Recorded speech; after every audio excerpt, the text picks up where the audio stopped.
All right, let's talk about recursion, the programming equivalent of repeatedly asking, hoping eventually something might change. Basically, recursion is when a function calls itself repeatedly until it hits something sensible, like a base case. Think of it as looking into one of those infinite again and again, each time a bit smaller and progressively more annoyed. In the realm of programming, recursion is like the ultimate act of self-reference. You define a problem by breaking it down into smaller, simpler versions of the same problem until it becomes so trivial even your lazy mate Dave could solve it. Then you build your way back up. And the Fibonacci sequence? Well, it's like recursion's favorite poster child.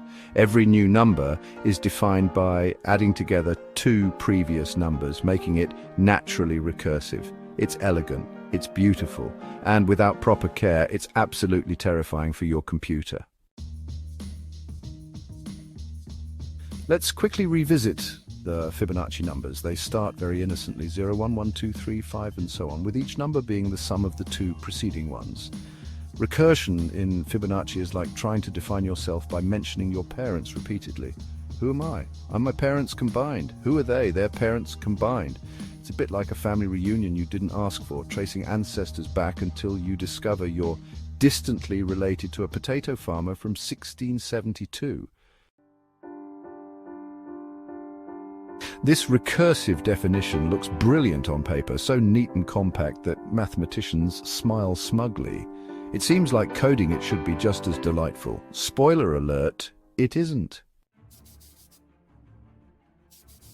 Here's the rub recursion. Looks lovely mathematically. It's concise, elegant, and downright poetic.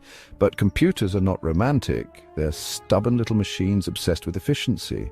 If the mathematical definition of Fibonacci were a Shakespearean sonnet, your computer would read it as an instruction manual for inducing headaches. Here's the real shocker. Translating that elegant math directly into recursive code works perfectly for tiny numbers. For bigger numbers, it's a disaster. Every innocent-looking function call spawns multiple offspring calls. Before you know it, you've unleashed a plague of Fibonacci calculating zombies overwhelming your CPU. Imagine you're calculating Fibonacci of 4. Seems innocent enough. Your computer thinks, I'll calculate Fibonacci of 4 by adding Fibonacci of 3 and Fibonacci of 2. But wait, to get Fibonacci of 3, it must add Fibonacci of 2 and Fibonacci of 1. And to get Fibonacci of 2, it needs Fibonacci of 1 and Fibonacci of 0. Fibonacci of 1 and Fibonacci of 0 are easy base cases, so they stop there, finally. But wait again. Fibonacci of 2 is calculated once more when your computer backtracks to its earlier confusion. Essentially, recursion forces your computer into a Groundhog Day scenario, endlessly repeating calculations it already did because it can't remember a damn thing. Sound familiar? Every recursive calculation produces a branching nightmare of repeated calls. It's like organizing a family dinner, inviting two relatives, and those two relatives invite two more, and soon you're hosting the entire population of Birmingham. It escalates rapidly, trust me.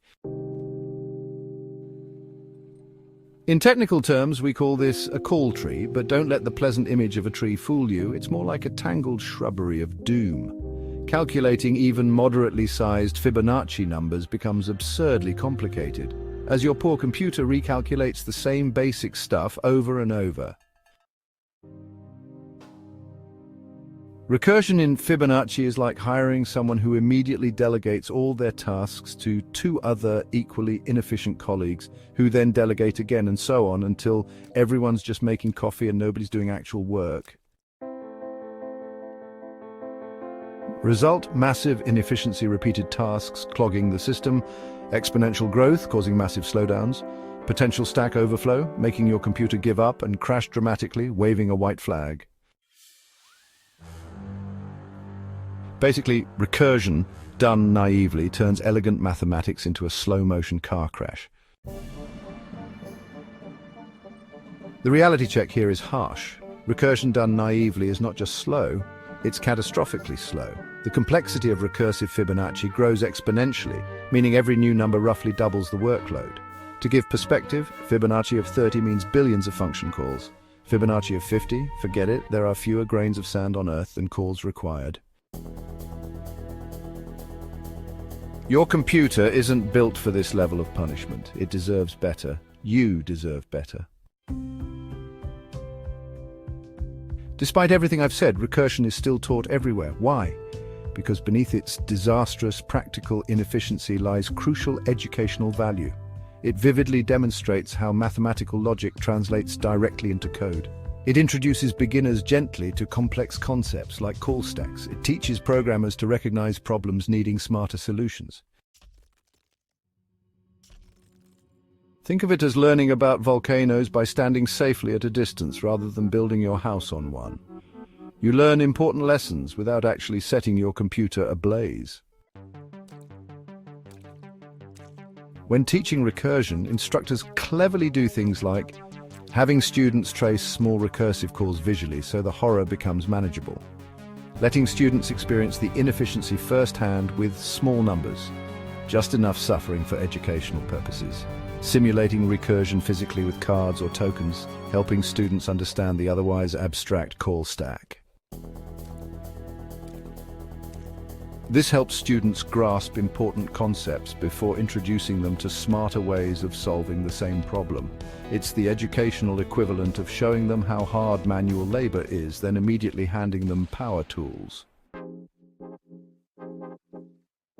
Good, elegant, mathematically clear, fantastic educational value. Bad, horrifically inefficient, repetitive calculations, endless headaches. Ugly, can literally crash your computer if done naively. Recursion isn't inherently evil, it just needs smart handling. Next time, we'll learn clever techniques like memoization, think note-taking for computers, where our computer actually remembers what it calculates, solving the recursive nightmare once and for all. Don't miss memoization, saving computers from recursive nightmares and programmers from insanity.